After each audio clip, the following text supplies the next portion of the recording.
What happens when Hollywood royalty faces off against daytime? Television's most notorious provocateur things spiral so wildly that one of them storms off live on air.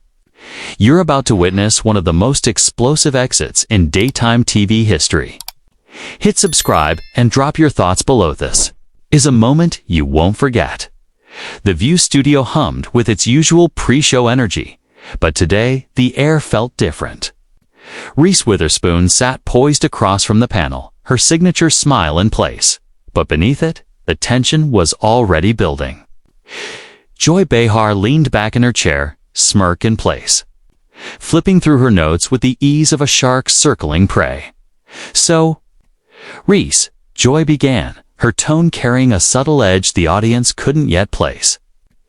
"Your new production company is making quite a splash in Hollywood.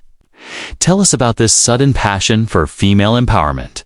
Is this real activist just another celebrity trend?" Reese's smile faltered for the briefest moment, but she remained composed. "Joy, I've always believed in elevating women's voices in entertainment," Reese said, her voice calm but firm. "My production company isn't a trend, it's a dream I've had for years." "A dream," Joy repeated, dragging the word out mockingly. "How convenient that this dream aligns perfectly with the Me Too movement. Some might say you're capitalizing on women's pain for profit." The studio went silent. Even Whoopi Goldberg, normally quick to mediate, seemed taken aback by Joy's aggressive opening salvo. Reese straightened, her southern grace showing the faintest cracks. "I'm sorry, but I think you've misunderstood my intentions," she replied steadily. "I've been working toward this goal long before any movement brought these issues to the mainstream." Joy leaned forward, sensing vulnerability. "Really? Because your timing seems awfully strategic. First, Big Little Lies with its domestic violence themes, right when that was trending. Then Little Fires Everywhere, touching on racial tensions just when it became politically profitable. Are you a producer, an opportunist?" "Joy, that's completely unfair," Sonny interjected, trying to diffuse the tension. "No," Joy interrupted, eyes locked on Reese. "Let her answer. I think America deserves to know if their beloved Reese Witherspoon is just another Hollywood phony, riding the wave of real women's struggles." Reese's cheeks flushed slightly, but her voice grew firmer. "I don't appreciate your tone or your implications. My work speaks for itself. And the women who've benefited from the opportunities I've created would disagree with your assessment." Joy laughed, a sharp, biting sound that echoed through the studio. "Oh, the women who've benefited. You mean the already privileged actresses who got even more privileged roles? What about the makeup artists, the craft service workers, the women who actually need help? Or are they not photogenic enough for your brand of feminism?" The cameras captured every micro-expression as Reese's composure began to crack. Her hands gripped the arms of her chair, knuckles whitening. As Joy continued, "I've created jobs for hundreds of women across departments," Reese said, her voice rising. "From writers to directors to crew members. Our portrayal isn't accurate, isn't it?" Joy shot back, unflinching. "Because from where I'm sitting, I see someone making millions by slapping a feminist label on entertainment while real women struggle for basic workplace protections. But hey, at least you look good doing it, right?" Sarah Haynes shifted nervously, uncertain whether to intervene as the tension reached a boiling point. The audience sat stunned, witnessing their beloved morning show transform into something unrecognizable. "You know what, Joy?"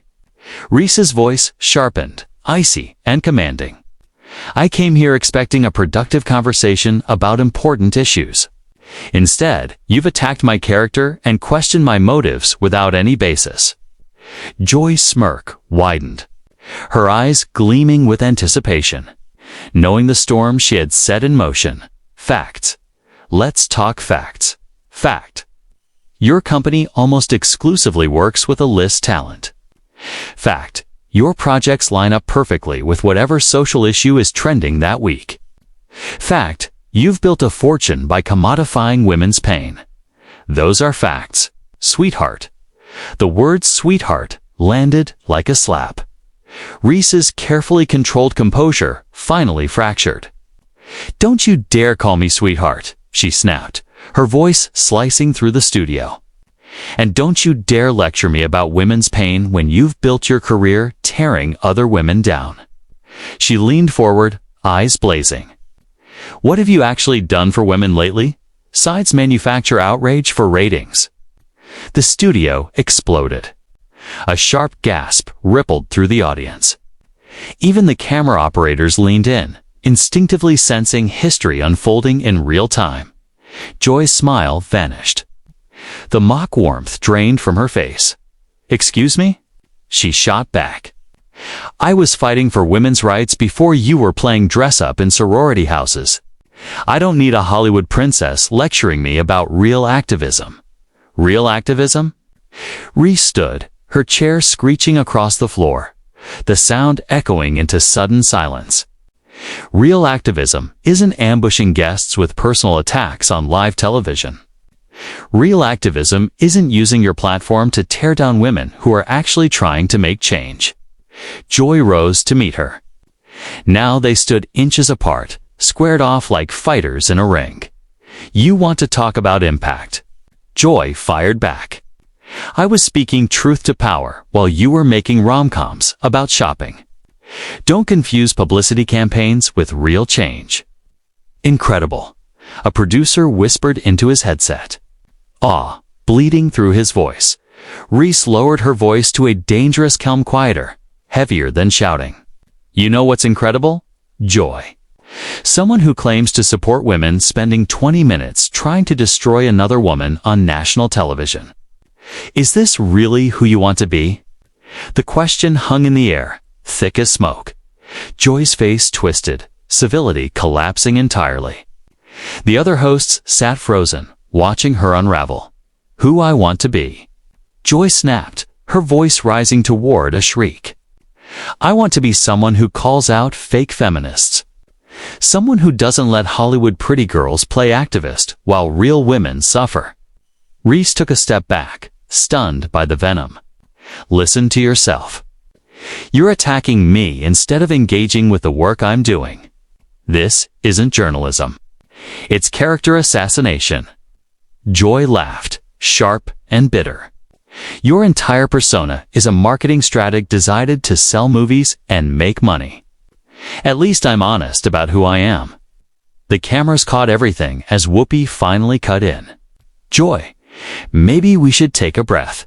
"No," Joy snapped, spinning toward her. "I'm done pretending celebrities are heroes because they write checks and give speeches. She's profited off real women's pain, and everyone's too starstruck to say it." Reese's hands trembled not with fear, but fury barely contained. "You want to talk about exploitation? What do you call this?" she said, gesturing around them.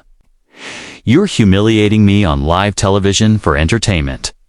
You're chasing ratings while lecturing me about ethics." The irony landed hard. Crew members exchanged looks. No one missed it. Joy struck back instantly.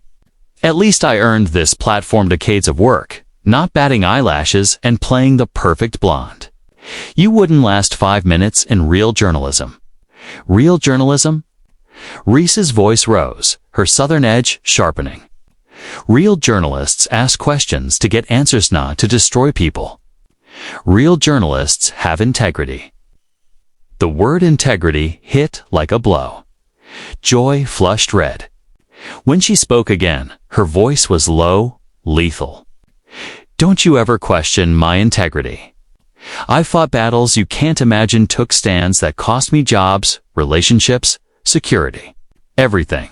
The studio sat in stunned silence, the line between debate and destruction fully erased. Reese shot back without hesitation. "I've sacrificed privacy. The ability to fail without it becoming a public spectacle. Every decision I've made is scrutinized. Every motive questioned. My intelligence scenes. And now, apparently, I've forfeited the right to use my platform for good without being attacked by someone who should understand the challenges women face in public life. The studio fell silent. The only sound was the low hum of the cameras.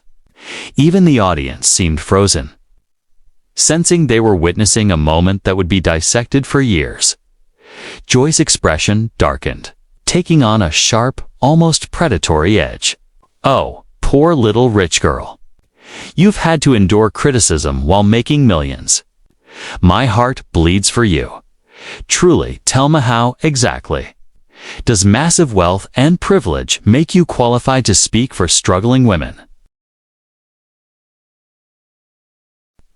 "I never claimed to speak for anyone but myself," Reese said, her voice steady despite the effort it took to hold it there. "But I am trying to use what I have to create opportunities for others." "What are you doing besides tearing people down?" "I'm exposing frauds," Joy snarled. "I'm peeling back the pretty packaging to show the empty product underneath. Someone has to ask the hard questions." "Hard questions." Ree let out a humorless laugh. "Joy, you haven't asked a single legitimate question today. You've hurled accusations, thrown insults, and manufactured drama, but you haven't engaged once with the actual substance of my work." Anna Navarro tried to cut in. "Maybe we could talk about specific projects, and this is between me and Miss Perfect," Joy snapped, never taking her eyes off Ree. The dismissal was so sharp it drew audible gasps from the audience. Ree seized the opening. "There it is," she said, pointing.